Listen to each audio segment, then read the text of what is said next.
Panting, she found her way to the transports and was horrified to see the devastation awaiting her. She had found the area where the Grecians must have breached their way onto the Ceratora. The transports were still there, aligned in long rows along the bulkheads. But the corridors of the bay were filled with dead bodies, mostly Luthien. She couldn't believe what she was seeing, and panic rose in her throat as a scream. She couldn't hold it back, even though it did nothing to help her situation. Just the horror of seeing so much death before her eyes needed a release, and she found it through the expression of coarse vocal cords. The pain was stabbing, but it didn't silence her.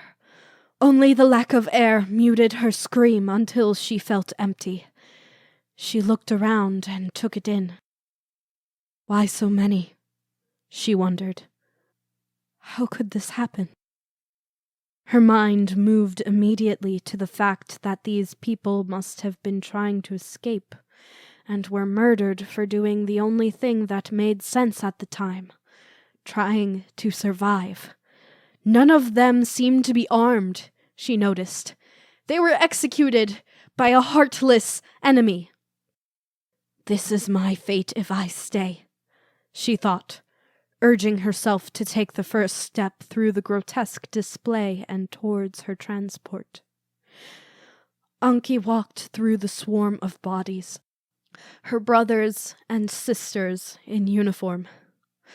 Luthians who were the only ones standing between the Grecian Empire and the freedom her homeland wanted to preserve.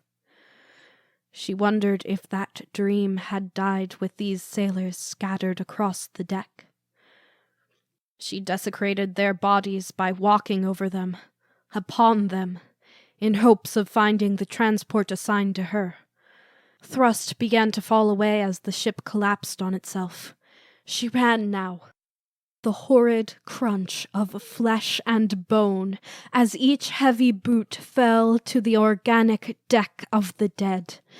It echoed in her mind with each footfall, each solitary step driving her to tears, as she realized she was living a nightmare she didn't know could exist. She knew death was a reality, but here and now it seemed so much harsher. This was more than murder, more than defeat. This is genocide.